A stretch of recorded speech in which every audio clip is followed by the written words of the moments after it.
بخار کو برا بھلا کہنا۔ رسول اللہ صلی اللہ علیہ وسلم نے حضرت ام سائب یا ام مسیب رضی اللہ عنہا سے ان کے بخار کا پوچھا تو انہوں نے بخار کو برا بھلا کہا۔ آپ صلی اللہ علیہ وسلم نے فرمایا لا تسب الحمى فإنها تذهب خطايا بني آدم كما يذهب الكير خبث الحديد، رواہ مسلم۔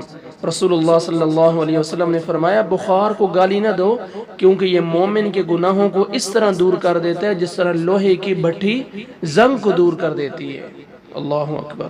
اس حدیث میں رسول اللہ صلی اللہ علیہ وسلم نے بیماری اور خصوصاً بخار پر صبر کرنے کی فضیلت بیان فرمائی ہے۔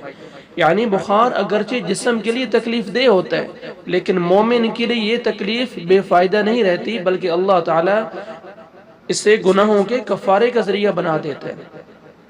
جس طرح بھٹی کی شدید حرارت لوہے سے اس کے میل، اس کا زنگ اس کو دور کر دیتی ہے، اسی طرح بیماری کی تکلیف اللہ تعالیٰ کے حکم سے مومن کے گناہوں کو مٹانے کا سبب بن سکتی ہے۔ اس سے یہ سبق ملتا ہے کہ بیماری کے وقت انسان کو بیماری کو برا بھلا کہنے کے بجائے صبر کرنا، اللہ تعالیٰ سے اجر کی امید رکھنا اور صحت اور عافیت کی دعا کرنی چاہیے۔ اگر کسی شخص کو بخار یا کوئی دوسری بیماری لاحق ہو تو اسے علاج بھی کروانا چاہیے اور ساتھ ساتھ یہ امید رکھنی چاہیے کہ اس تکلیف پر صبر کرنے سے اللہ سبحانہ و تعالی اس کے گناہوں کو معاف فرما رہا ہے۔